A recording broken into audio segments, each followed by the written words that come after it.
Eu sou Sandra Leise, da revista Decorar, do Cidade 3, e recebo aqui Marcelo Pessoa, que é o fundador da Loki Engenharia, uma empresa que tem sido farol para muitas. Eu sou testemunha de quanta gente já veio falar para mim, poxa, como eu quero fazer como a Loki faz. Então, Marcelo Pessoa, conte para nós um pouquinho o que a Loki está fazendo hoje e como é a Loki atualmente. Bom dia a todos. A Loki é uma empresa que hoje fez 33 anos, agora em maio, né? E hoje nós temos 700 colaboradores diretos, funcionários, e temos mais ou menos uns 4.000 indiretos, subcontratados para realizar os trabalhos. A Loki hoje ela atua em 3 mercados diferentes. A gente trabalha em casas, residências de alto padrão. É uma empresa, uma outra empresa faz espaços corporativos e a outra empresa faz prédios e galpões. Quando a gente fala 3 empresas, é porque nós temos 3 CEOs e são empresas independentes com CNPJs independentes que usam o serviço serviços compartilhados, que é a parte de tesouraria, contabilidade, RH e auditoria. Cada uma dessas empresas, elas têm vida própria e elas se reportam à holding da qual eu sou presidente. Então, para nós, as 3 empresas interessam porque elas 3 colaboram com o novo que vai acontecer, né? O novo jeito de viver. E é uma coisa da que a gente sempre se orgulha muito de estar, apesar de essa pandemia, ainda estar produzindo. Então, Marcelo, eu estava discutindo com você um pouquinho antes da gente começar, que vocês tiveram várias iniciativas. Desde o dia 12 de março, estava vendo, vocês tomaram várias iniciativas no sentido de proteger as pessoas e continuar trabalhando. Apesar disso, mesmo assim, as pessoas ainda se contaminam. Você acredita que essas medidas de prevenção vão ficar, vão durar quanto tempo? O que você avalia? Como você avalia essa questão? Quando começou a pandemia, nós trabalhamos com muita gente, mesmo no escritório são 300 pessoas, e as obras, normalmente, elas trabalham entre 50 e 100 pessoas, tem obra que tem 400 pessoas. Então, a nossa responsabilidade com o contágio era muito grande. E naquele momento, início de março, ninguém sabia como lidar bem com essa situação e quais eram as consequências do coronavírus, porque era tudo muito novo para o mundo, né? Uma pandemia, na nossa época, ela é a primeira que eu passo, pelo exemplo.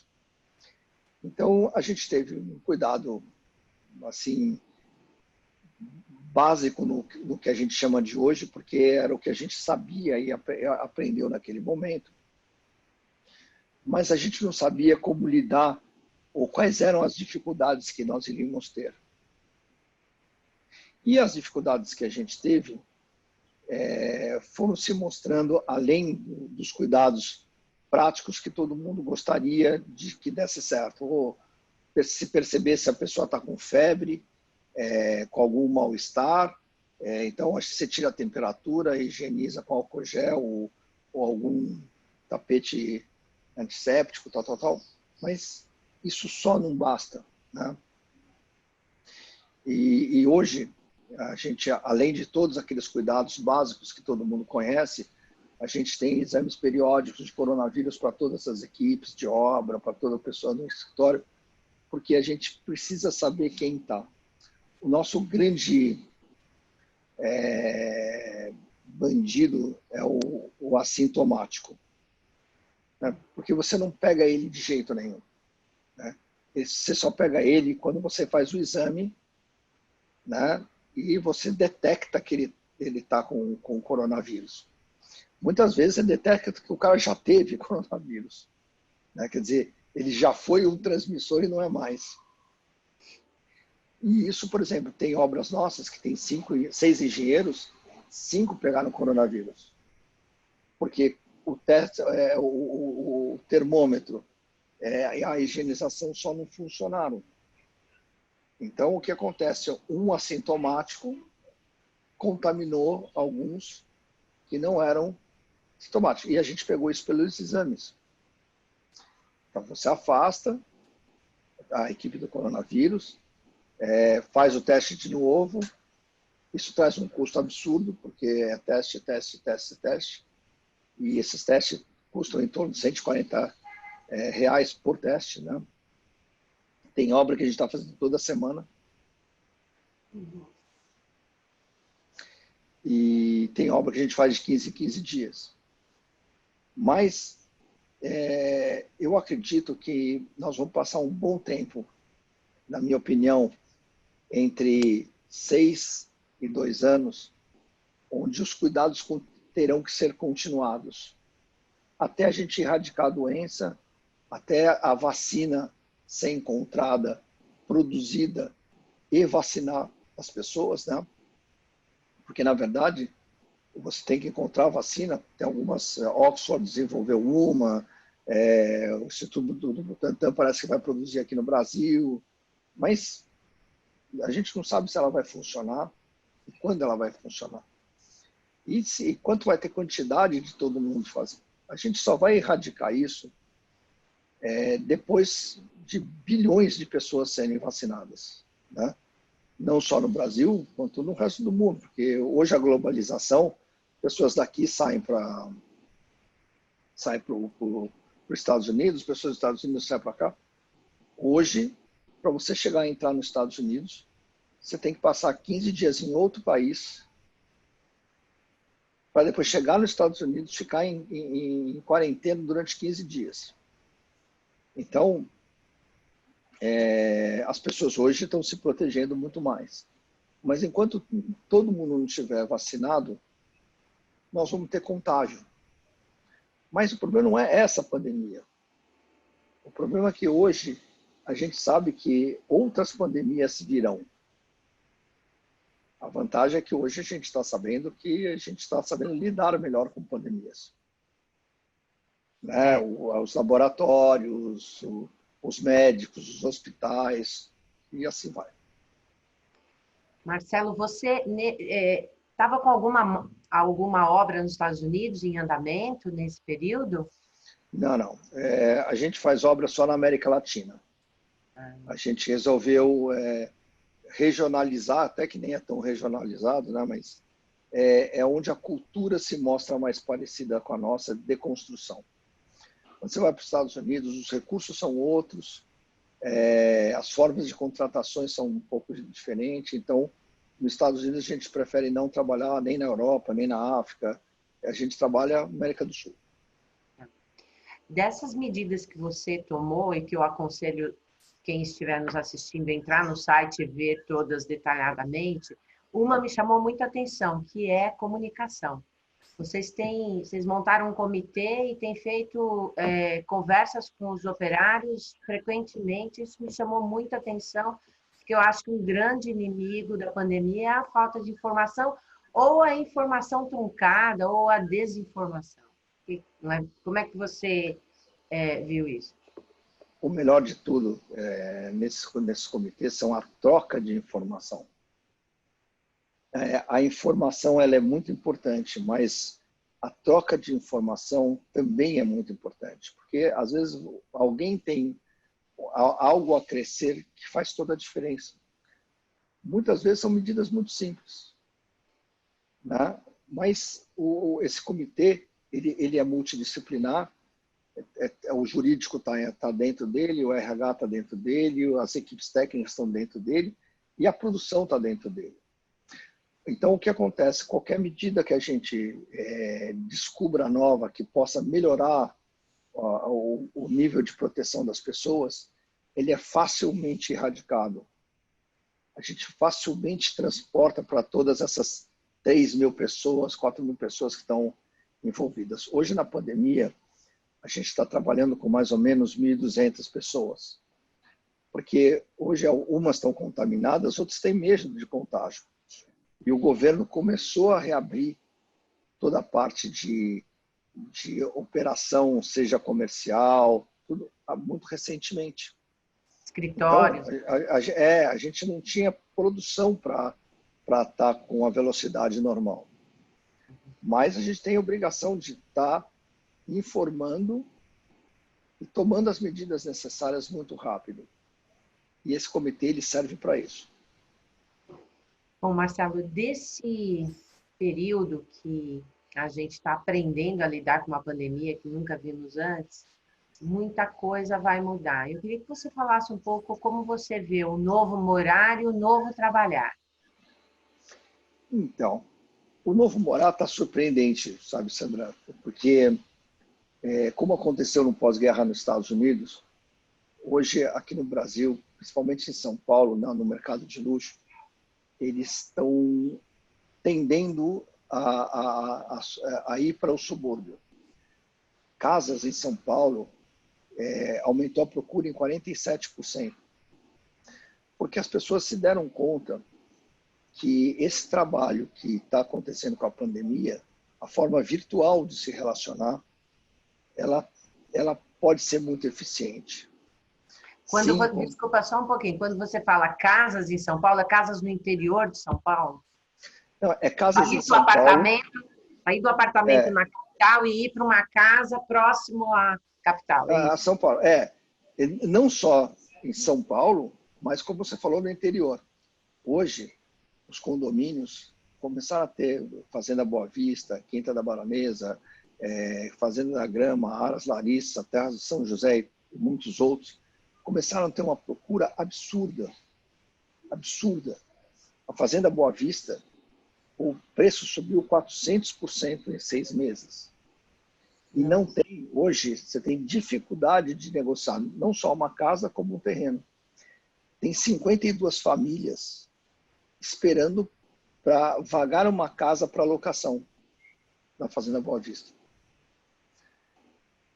Por quê? Hoje você virtualmente pode fazer essa entrevista que a gente está fazendo e qualquer um da sua casa ver. Então, um que vale a pena todo mundo ver, o Nizam Guanais, está praticamente morando na Fazenda Boa Vista. E, basicamente, como muitos outros, hein? Mas, e ele está morando e está mandando ver em vídeos incríveis que toda a comunidade está acompanhando, que eu mesma tenho visto. Então, em outras palavras, ele está produzindo muito bem, né? É verdade. E a própria Fazenda Boa Vista, assim como os outros também, mas a Fazenda Boa Vista está um passo na frente, está montando praticamente uma cidade do lado da Fazenda Boa Vista. Shopping, escola internacional, atividade de recreação. Isso vai levar para o condômino um conforto absurdo, porque a qualidade de vida é absurdamente melhor. E o teu filho vai estudar numa escola bilíngue, você tem um shopping perto com uma praia. Então, e você pode trabalhar no conforto da sua casa, que normalmente é bem mais estruturada que a tua casa em São Paulo, de uma forma desigual. Você acorda no trabalho, não pega trânsito.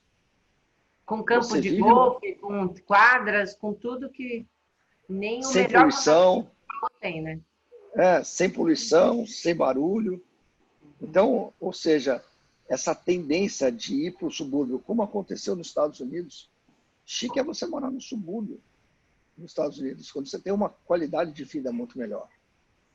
Eu acho que essa tendência está começando a vir agora com a pandemia novamente, principalmente para o Brasil, que nunca valorizou isso.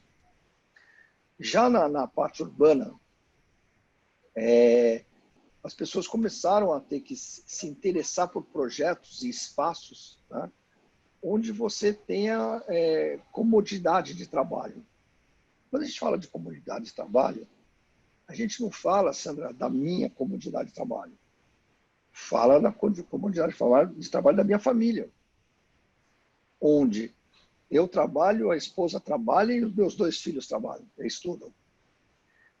Então, os projetos, os tamanhos dos quartos, os espaços comunitários, eles estão sendo redimensionados, não só para maior, mas para melhor. Então, hoje existem estudos que você monta e desmonta espaços de trabalho em residências pequenas. Então, por exemplo, na sala de jantar, ela, durante o dia, vira um espaço comunitário de trabalho. Uns de estudo e os pais de trabalho. Mesão, Então, né? é um mesão. Então, o que acontece? Se você for analisar, é o que já existe mais ou menos em muitos dos escritórios. Então, Sim. olha, você monta o espaço de trabalho, à noite você desmonta o espaço de trabalho e vira um espaço para você jantar, trocar com a família e tudo mais. Os quartos dos filhos sempre com mesa, com o Wi-Fi, vamos supor, hoje essa parte de rede dentro das casas é fundamental, porque na verdade você não tem um computador, você tem no mínimo 4. É verdade. E 4 consumindo bandas altas, porque na verdade os filhos estão tendo aula de dentro de casa. E os pais estão fazendo essa conferência. Sim, perde um pouco o vínculo, né? Porque você falar por computador é uma coisa mais impessoal. Mas isso vai refletir nos espaços corporativos, que vão ser espaços muito mais integrativos do que efetivamente de trabalho. Então, a gente está, por exemplo, fazendo já uma reforma no escritório, onde a gente pretende deixar 40% do efetivo em home office. Ah, mas então vai diminuir o espaço do trabalho? Não vai. Porque minhas mesas vão ter que ser mais espaçadas. E essas pessoas que fazem o espaço de home office, elas vão ter que ir algumas vezes da semana, criar esse vínculo, interagir com os departamentos. Então, eu vou ter que ter uma estrutura de refeição, porque as pessoas não querem mais ir comer fora como era uma atividade rotineira antigamente.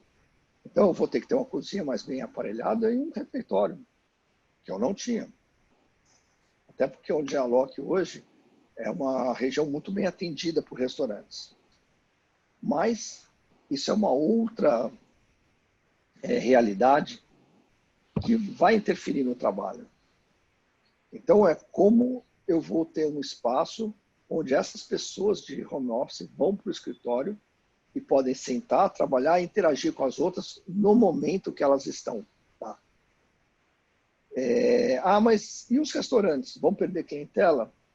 De uma certa forma, sim, mas de uma outra forma, não. Porque muita gente vai preferir pedir refeição. Mas Hoje vai o comer em iFood, casa, vai comer no escritório, né?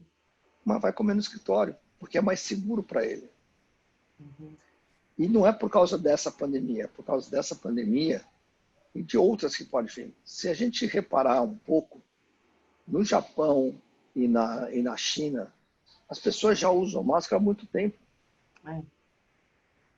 A gente achava a neura deles. Hoje você começa a compreender o que eles estavam fazendo muito antes da gente. Olha como os hábitos mudam.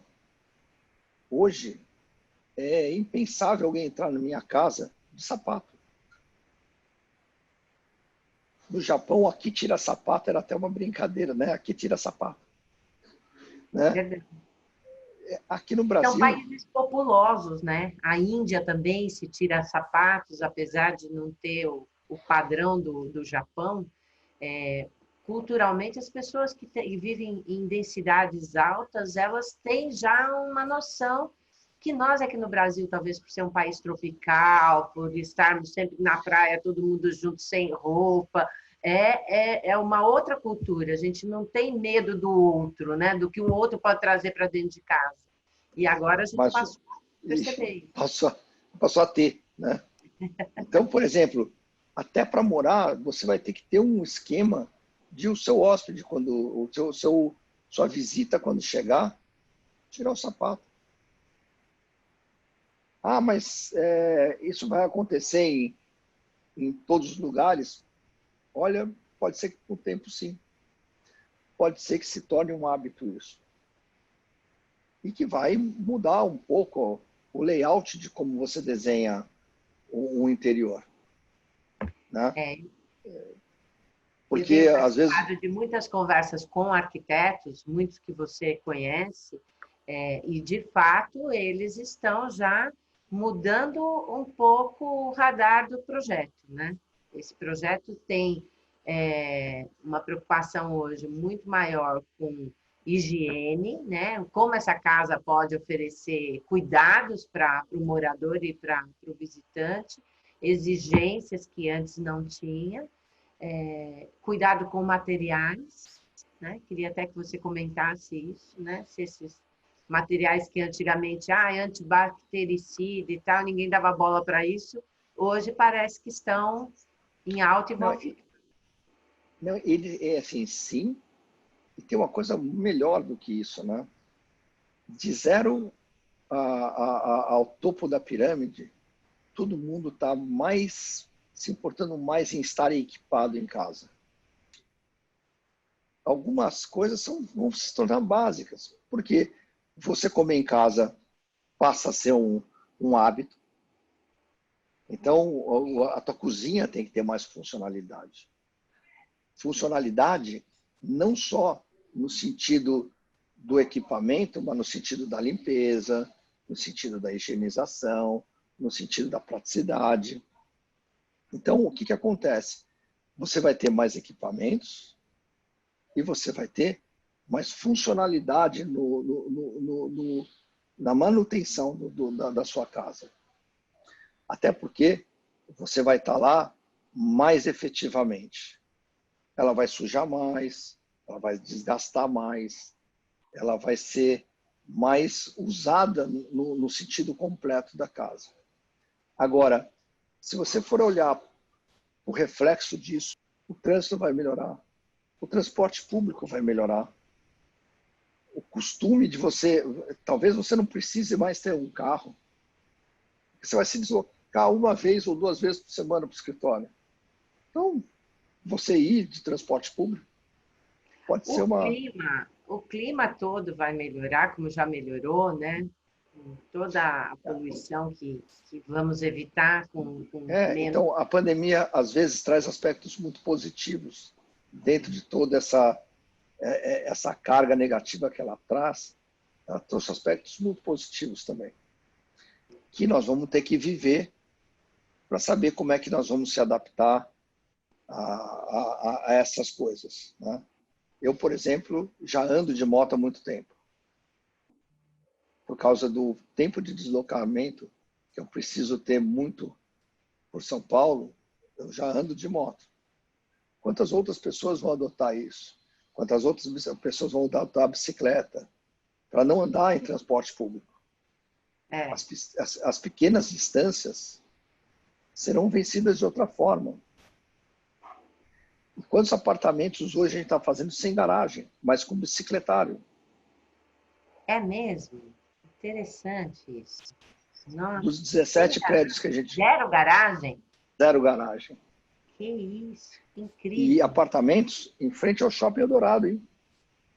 Mas altíssimo padrão, porém metragens pequenas, para jovens. Não necessariamente altíssimo padrão, mas assim, apartamentos que são estúdios, 27 a 37 metros quadrados, que na verdade o incorporador entende que aquele pessoa que vai morar ali, ele está tão bem localizado que ele não precisa mais de carro. Minha filha não tem carro. Meus filhos também não. Isso, assim, a gente tem... Aliás, nem meu marido tem há muito tempo, ele anda de motinho também, como você. Mas ele, nós temos um carro, que é o que eu uso, que é o carro da família. E isso há mais de 5 anos.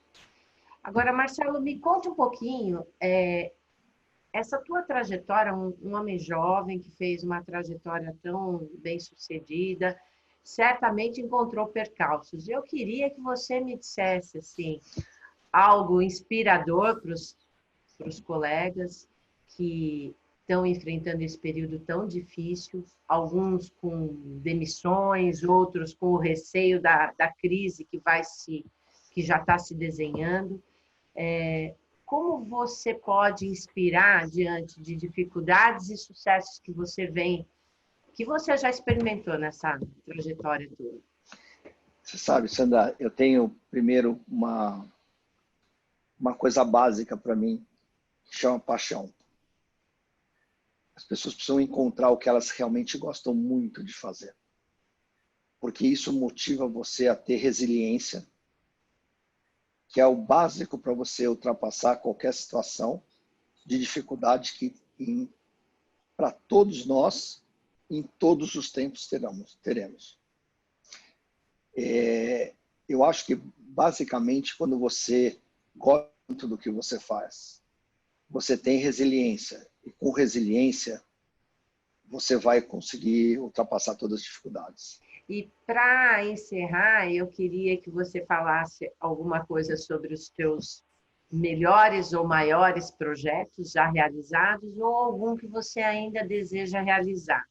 Você contar um pouquinho para as pessoas assim dessa experiência tão rica que a Loki tem com obras de alto padrão.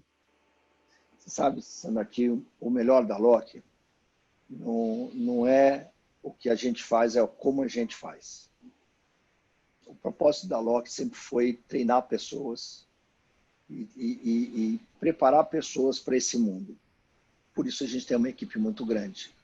Hoje a gente tem 180 engenheiros na pandemia. E o nosso maior sonho são pessoas. E o que a gente faz essas pessoas entregarem é o que aparece. Mas a verdade é o caminho de como a gente entrega que é muito bacana. Onde isso aparece mais são nas residências de alto padrão. E nas residências de alto padrão a gente já passou por toda a experiência fantástica. De fazer uma casa de 5.500 metros em 7 meses e meio, ou fazer uma casa numa ilha, do projeto do Márcio Kogan, que ganhou 12 primeiros prêmios internacionais. E a casa, ela não é numa ilha, ela é no continente, mas só acessa barco. Então nós tínhamos porto, e nós tínhamos um porto próprio, onde a gente produzia as coisas no porto, embarcava numa balsa e descarregava na praia. E é uma casa lindíssima, lindíssima. O Márcio sempre transcende o esperado, né? E como essas, você ter uma casa, por exemplo, de 5.500 metros, para você fazer em 7 meses, nós tínhamos 8 engenheiros dentro.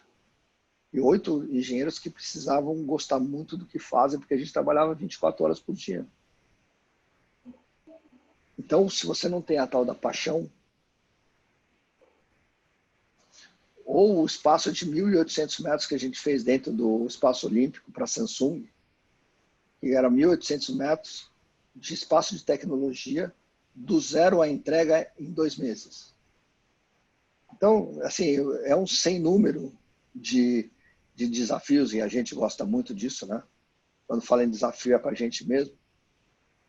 Dá para escrever uma enciclopédia inteira hoje. Antes de encerrar, eu tenho que registrar, documentar o quanto a Loki é importante na vida do Cidade 3, o quanto você representa, para nós, você é sinônimo de parceiro em todos os sentidos.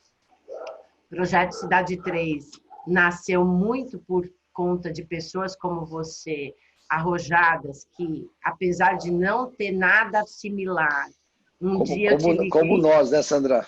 Como nós, arrojados, né? Então, eu sou louca, mas você foi mais louco do que eu em acreditar num telefonema sem nunca ter me visto e embarcou numa loucura conjunta. Então, eu quero... Mas eu pesquisei quem era a Sandra. Foi? Eu recebi o telefone e pesquisei quem era a Sandra. Então, assim, eu quero muito agradecer. O Cidade 3 agora vai para Gabriel Monteiro da Silva, de novo com a Loki ao nosso lado. Então, nunca foi tão importante a gente ter bons parceiros do nosso lado. Eu acho que, assim, É quero verdade. que a Cidade 3 esteja sempre ao lado de vocês, bem como vocês do nosso lado, e é um orgulho muito grande ter você hoje conosco e sempre nesses últimos quase 3 anos aí, tá bom? Sandra, é um orgulho para nós também. Eu admiro o seu trabalho. Sei da importância que você dá para os arquitetos e para a formação deles também. A gente acredita em formação, por isso a gente apoiou integralmente o seu trabalho. E estamos juntos, porque eu acho que agora com a pandemia é que as parcerias são mais importantes. Sem dúvida. Então tá, então vamos encerrar, guardar um pouquinho mais para o próximo, porque não falta nesse teu posto de conhecimento, temos aí pautas e pautas para ir desenvolvendo, mas por Temos. enquanto eu agradeço muito por esse tempo que você nos deu e por toda a parceria nesses 3 anos. Obrigada, viu, Marcelo? Obrigado, Sandra. Um beijo. Um beijo a Um beijo. todos.